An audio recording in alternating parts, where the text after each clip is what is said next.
Et je cède la parole à Richard de Sèze. Bonjour Richard. Mais merci de me prêter votre parole, Liselotte. Bonjour à tous les auditeurs.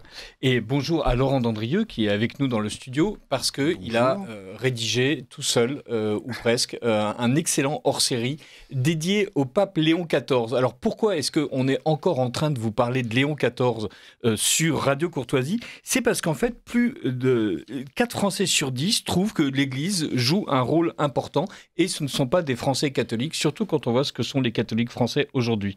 Alors, c'est un sondage qui est de la Croix saisie, qui est paru il y a un jour ou deux. Avez-vous le sentiment que d'une manière générale, l'Église catholique et le pape jouent un rôle important ou pas important dans les domaines suivants? Alors, d'une manière assez surprenante, tout le monde trouve que le pape est assez important pour diffuser les valeurs catholiques. Bon, ça, merci. Ok. Mais aussi, 50% des Français trouvent que le pape est important pour parler de l'accueil des migrants qui fuient des zones de conflit ou des situations économiques très difficiles. La question n'est pas du tout orientée. Non.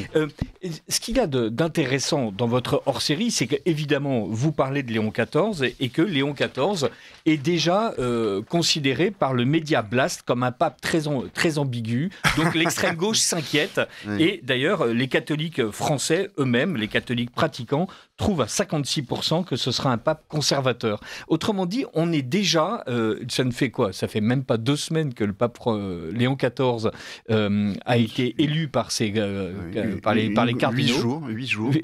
Voilà, 10 jours. 10 jours, voilà. On rentre dans la 2e semaine du pontificat et il est déjà catalogué par les catholiques pratiquants comme étant à droite. L'extrême gauche s'inquiète du fait qu'il va être à droite et vous le dites dans un très bon article qui sont les enjeux du pontificat. Évidemment, ce hors-série ne se borne pas à parler de Léon XIV. Vous revenez aussi longuement sur le bilan de François, qui évidemment informe totalement la manière dont Léon XIV va agir. Vous revenez sur un long article sur en fait ce que va devoir faire le pape, si j'ose dire, c'est-à-dire quels sont les enjeux, comment est-ce qu'il va réussir dans ce nouveau pontificat, à rétablir l'unité et aussi comment est-ce qu'il va prendre des positions politiques et comment est-ce qu'il va prendre des positions morales. Je crois que c'est la question la plus longue que j'ai jamais posée. Oui, c'est vrai que du coup, je m'y perds un peu. Est-ce qu'il va prendre des positions politiques? Je pense que l'une des feuilles de route qui lui a été donnée, c'est justement d'aller vers un pontificat moins politique et plus christocentrique. C'était dit expressément dans une interview passionnante que Jean-Marie Guénois a fait dans le Figaro avec le cardinal Filoni. Le cardinal Filoni, c'est un des piliers du Vatican. Il a 79 ans. On le citait même comme papabilé possible en cas de blocage de la situation. Et en fait, il a certainement joué un rôle dans l'élection du cardinal Prévost. Et il disait entre autres choses qu'effectivement, il fallait une église qui mette plus le Christ au centre et que c'était un peu la feuille de route qui avait été donnée au nouveau pape. Et il disait aussi que le cardinal Prévost avait été élu sur deux critères: fidélité à la tradition et sensibilité aux réalités quotidiennes. Donc on voit bien qu'on est quand même assez loin de la ligne très politique et très remue-ménage, je dirais, qui était celle du pape François. Le troisième mot qui n'était pas important, qui n'était pas dans cette interview, mais qui revient sans arrêt dans la bouche du pape Léon XIV, c'est le mot unité. Il y a 2 mots qui reviennent dans sa bouche sans arrêt, c'est paix et unité. Paix, évidemment, dans le contexte géopolitique que l'on connaît, on comprend bien pourquoi il en parle aussi souvent. Mais unité parce qu'effectivement, il a été élu aussi pour recoudre la tunique déchirée de l'Église. Le pape François lui-même reconnaissait que sous son pontificat, la tunique de l'Église était quelque peu déchirée. Il a laissé effectivement une Église plus fracturée, plus divisée que jamais.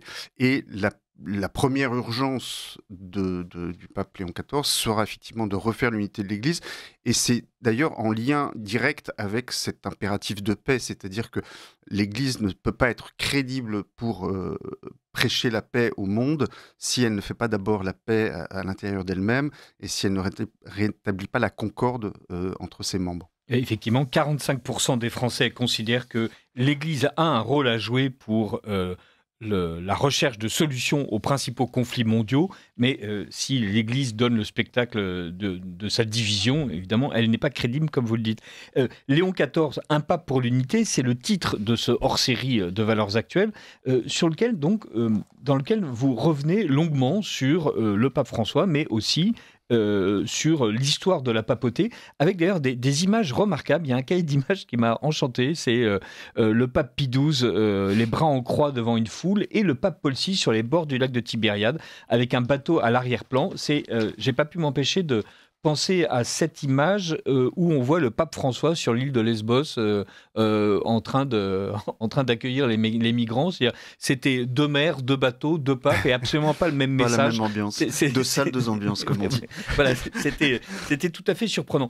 Lorsque Blast nous explique que le pape Léon XIV est un pape de droite, conservateur, et que toutes les inquiétudes sont permises, il ne parle pas uniquement de la guerre liturgique, pour le dire de cette manière-là. Et lorsque vous nous dites que la feuille de route qui a été donnée au pape Léon XIV, d'ailleurs, il faudra que vous reveniez sur cette expression, donner une feuille de route au pape, on a l'impression que c'est le pape qui choisit sa politique, mais là, visiblement, les cardinaux, entre guillemets, se mettent d'accord pour élire un pape qui correspond à ce que veut l'Église, en fait.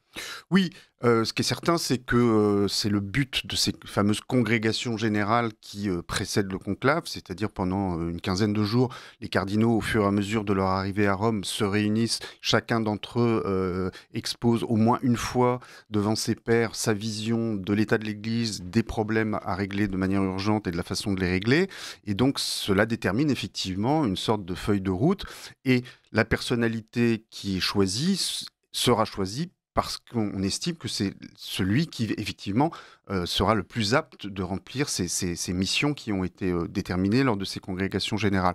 Il y a un deuxième critère quand même, et alors ça, moi, j'avais beaucoup insisté avant l'élection là-dessus. J'ai toujours dit que ce serait le critère principal, au-delà des questions politiques ou des questions de tendance ecclésiologique, c'est la question de la personnalité. C'est que maintenant que la mort du pape François s'éloigne, on peut commencer à en parler peut-être un peu plus librement. En tout cas, les journaux en parlent plus librement et les langues se délient un peu.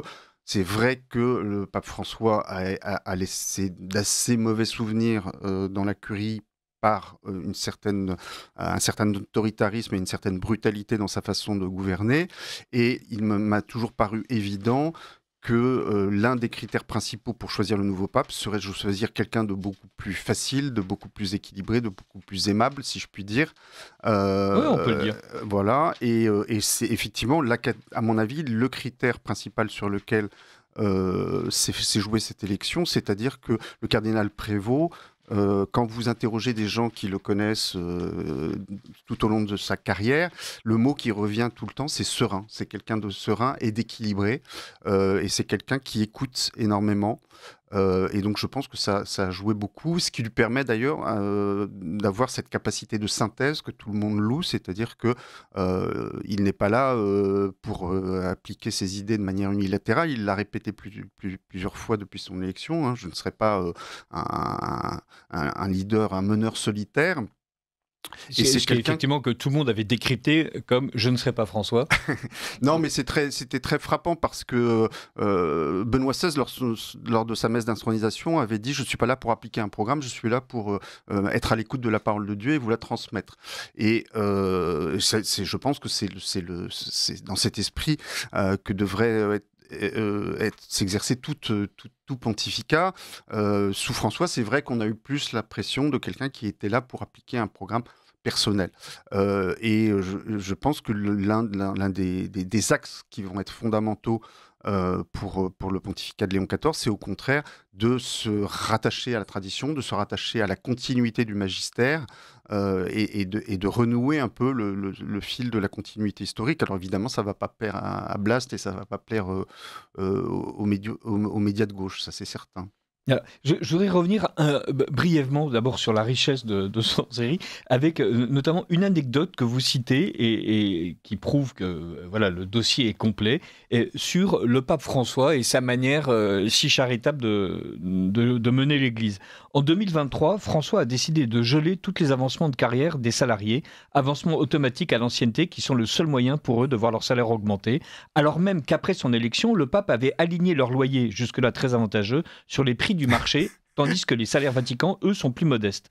Pire, en 2021, François avait décidé d'une baisse des salaires pour les échelons les plus élevés, de 3 à 10% pour les cardinaux. Conséquence inédite de ces tensions, au printemps 2024, une cinquantaine d'employés des musées du Vatican ont saisi la justice pour dénoncer une maltraitance sociale. Voilà, donc ce pape qui est censé être le pape des pauvres est en fait un pape qui avait réussi à opprimer les maigres salaires du Vatican. Et vous disiez tout à l'heure qu'il y avait dans la feuille de route qui avait été donnée au pape, ou en tout cas qu'avait accepté d'une certaine manière le cardinal Prévost, quelque chose qui était le souci du quotidien en fait. Oui, c'est vrai que c'est quelqu'un qui a une expérience ecclésiale d'une diversité incroyable. Il a été vicaire, curé de paroisse, supérieur d'ordre, préfet d'un dicaster, mais il a aussi, effectivement, dans cette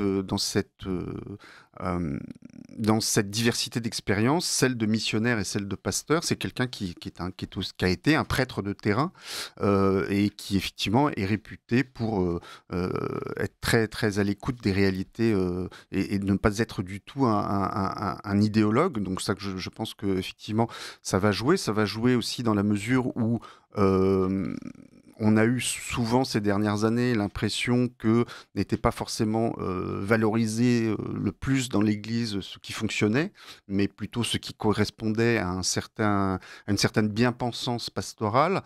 Je pense que lui, le pape Léon XIV, aura au contraire, parce que c'est dans son tempérament, il aura cette volonté d'être à l'écoute de ce qui marche sur le terrain, de ce qui fonctionne, et d'encourager tout ce qui fonctionne, quelle que soit la sensibilité ecclésiale de ceux qui promeuvent ces initiatives. Je suis en train de recevoir Laurent Dandrieux pour un remarquable hors-série Léon XIV, le pape de l'unité, hors-série de Valeurs Actuelles, et tout à l'heure... Liselotte recevra Emmanuelle Brisson, candidate à la présidence des Jeunes Républicains qui a soutenu Bruno Retailleau à 7h30 en grand entretien. Mais revenons à vous, Laurent Dandrieux.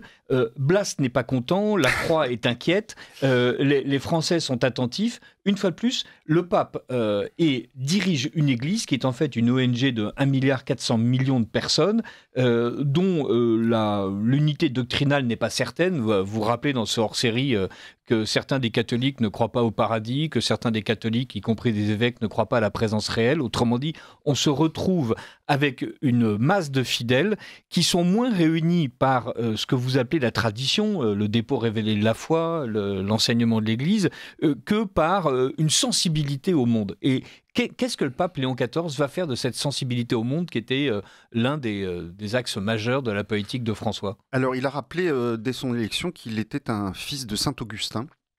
Et c'est très important parce que Saint Augustin, c'est dans l'extrême richesse de son enseignement, il y a cette priorité donnée à l'intériorité. C'est-à-dire qu'on connaît ce fameux passage des Confessions où, racontant sa conversion, saint Augustin raconte qu'il avait cherché vainement Dieu partout, en dehors de lui-même, pour s'apercevoir que finalement c'était à l'intérieur de soi qu'il fallait le chercher, puisque Dieu est plus intime à nous-mêmes que nous-mêmes.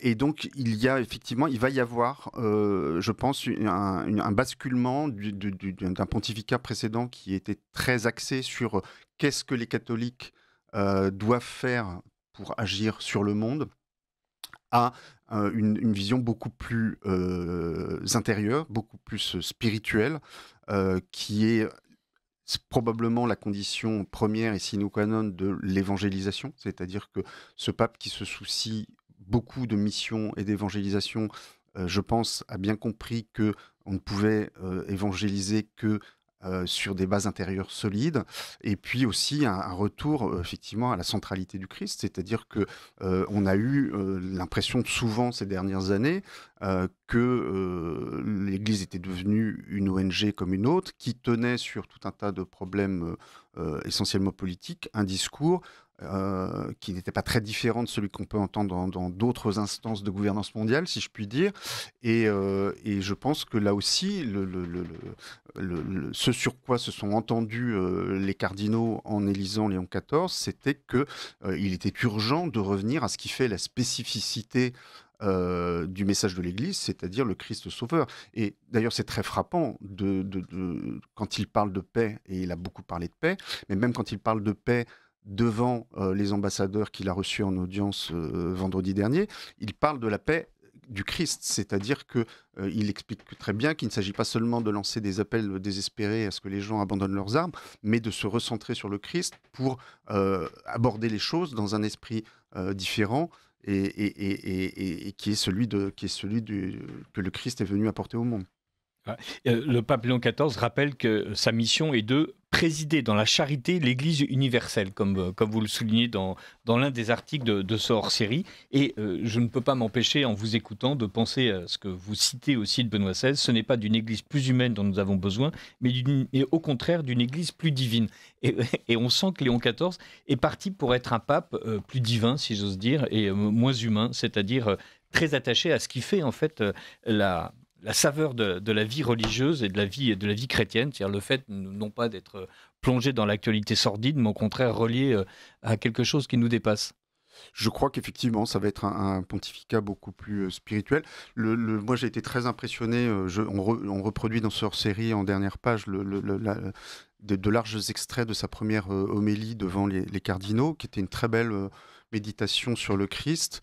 Il y avait une profondeur spirituelle et théologique très très forte dans cette première homélie, à tel point que notre ami Jean-Pierre Denis a tweeté immédiatement après Benoît XVI est de retour. C'est vrai qu'il y avait une profondeur spirituelle à laquelle nous n'avions plus été habitués ces dernières années, et qui, je pense, sera un des marqueurs forts de ce pontificat. Laurent Dandrieux, donc nous vous recevons pour Léon XIV, un pape pour l'unité. Vous avez produit en un temps record ce hors-série. Il n'y a que Salvatore qui a réussi à travailler plus vite que vous avec leur biographie, mais ils étaient toute une tribu. Quelles sont les prochaines étapes de votre travail de journaliste par rapport à Léon XIV ? Alors, en 32 secondes. En 32 secondes. Ce qui va être très intéressant, c'est d'observer ses premiers actes concrets, et notamment ses nominations. Et c'est intéressant parce qu'il y en a eu une hier, et effectivement, il a remplacé à la tête de l'Institut Jean-Paul II pour la famille, quelqu'un on se demandait depuis des années ce qu'il faisait là, puisque c'était un peu comme si on avait nommé un mafieux à la tête d'une commission pour lutter contre le blanchiment. Et donc voilà, déjà il y a un premier signe intéressant, et évidemment les prochaines nominations vont être très intéressantes à scruter. Merci mille fois Laurent Dandrieux. Merci à vous.